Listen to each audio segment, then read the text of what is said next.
As an action-packed series, Cobra Kai sure packs a punch with its elaborate fight scenes and choreographies as exhibited by the cast. But we have to admit, some characters are just better than others, and for today's video, we'll be listing down Cobra Kai's 10 strongest fighters in Season 5. We know you probably have an idea of who's in today's list, so to confirm your suspicion, keep watching for more. Although Cobra Kai Season 5 was a fantastic demonstration of fierce martial arts, some competitors have shown that they are the best of the best, and here's who they are. Starting today's list, we have Sam LaRusso. This season, Sam LaRusso underwent a journey of self-discovery. Last season, she allowed her personal grudge and fear to rule her thoughts. Tori Nichols dominated her for the whole of the bout, dirty referee or not. She still would have prevailed on a point-by-point basis. Terry only soiled the victory. Sam spends a lot of time this season working on herself and mending the relationships that karate has caused her to burn. Although she and the fans had hoped for a rematch with Tory, she is in a far better mental state than either Devon or Tory and wins more matches this season than either. Next on the list, we also have Robby Keene. This season, Robby is mentally in much better shape than he has ever been. He's been able to move over his father-related trauma and even mend fences with Miguel, Johnny's other kid.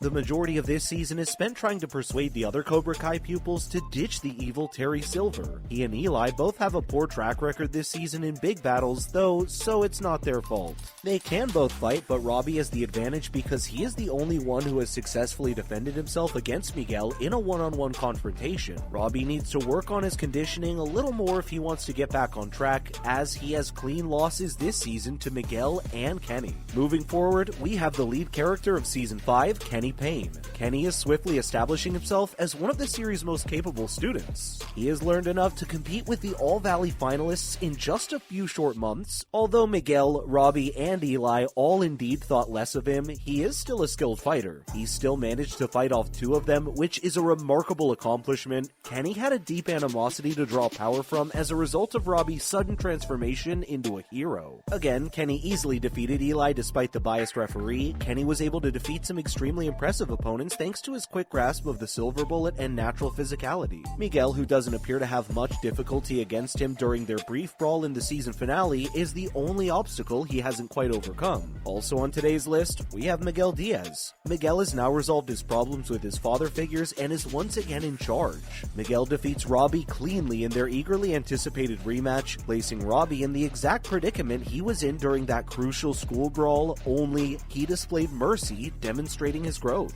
Miguel continues to hold the title of being the single best pupil to come out of any of the dojos. Miguel is clearly the strongest fighter amongst the students. Thanks to his education from all 3 major dojos, natural talent, and most importantly, clear thinking. When they face off, he is the only fighter to make the overly enthusiastic Kenny pause. How are you liking the list of characters we shared so far? You have to admit, some of them showed a lot of fortitude, especially on the mental side. Continuing with the list, we have Mike Barnes. In Cobra Kai Season 5, Mike Barnes makes a brutal comeback, but shockingly not against Daniel. It turns out that Mike Barnes, like Chozen, changed his life after losing to Daniel. He would eventually meet a man who would eventually become his father-in-law and provided him guidance in life. He was genuinely pleased. That is, until he is forcibly drawn into Terry Silver's conflict. He turns his anger towards his old boss because his future has been destroyed. Despite his fights being relatively quick this season, Mike Barnes has a great performance. He was one of the few competitors to genuinely compete against Chozen, even though he was summarily put out in the final fight.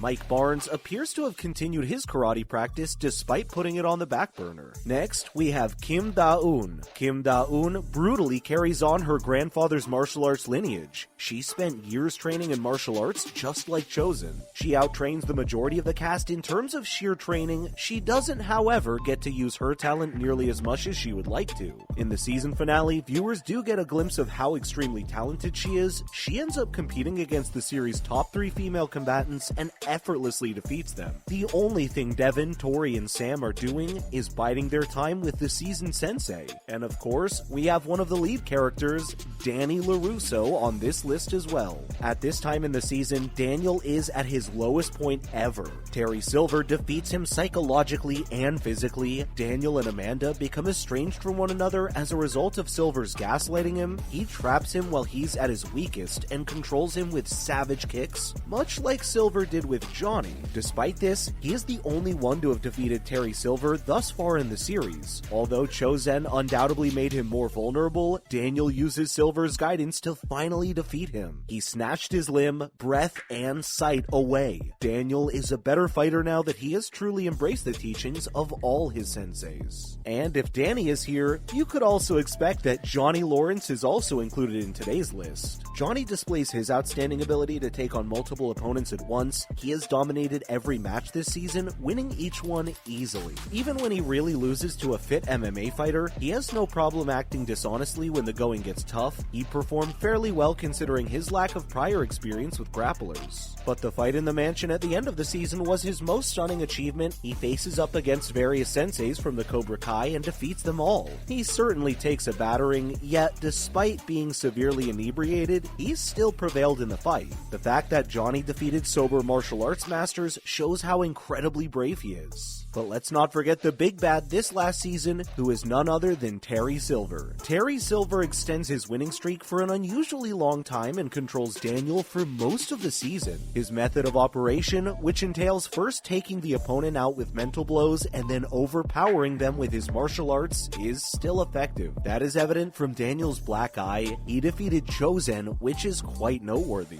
Chozen is still Chozen, even if he was quite inebriated and emotional at the time. There is more to fights than just fists. When two parties lock gaze, the battle begins. Mental exercises and conditioning are all a part of warfare because Chozen was inebriated and allowed himself to become distracted. Terry is the only other person, apart from young Daniel, to have defeated him so far in the series. And capping off today's list, we have none other than Chozen Toguchi. This season, Chozen maintains his superiority over the other actors. He even begins the season by amusingly, easily defeating several martial arts professionals. Terry believes that Chozen poses a greater threat between the two than Daniel does. The students refer to Chozen's teaching and combative philosophies as, quote, the synthesis of Johnny and Daniel. Even though he was defeated by Terry Silver, there were several compensating circumstances. One, he was almost inebriated to the point of unconsciousness, and two, boning Kumiko had left him emotionally exposed. Chozen was just disoriented enough for Silver to take him out thanks to his worry for Johnny's safety. Despite these obstacles, Chozen still controlled the majority of the fight and came close to defeating a healthy Terry Silver, something that an equally inebriated Johnny and a noticeably soberer Daniel were unable to do in their respective contests. Season 5 of Cobra Kai was a fast-moving ride with lots of turns. The season also included some of the series' most grueling fights, in which some of the finest competitors established their superiority over the rest. Season 5 also saw a big uptick in the karate conflict. The skill levels are at an all-time high with the addition of Chozen as a series regular. But the chances are equal with the new Cobra Kai sensei. So far, Netflix hasn't announced Cobra Kai's renewal yet, but given how popular it is, we're hoping it'll be announced pretty soon. After all, the show's creators also said earlier on that they've always planned for Cobra Kai to run for 6 seasons. And that sums up today's video about the strongest fighter in Cobra Kai Season 5. Do you have any other characters in mind who deserve a spot on today's list? If you have, tell us who and why in the comment section below. Thank you so much for watching today's video, and before you go, don't forget to leave a like and subscribe to our channel with the notification bell on, please, for more videos like this. See you next time!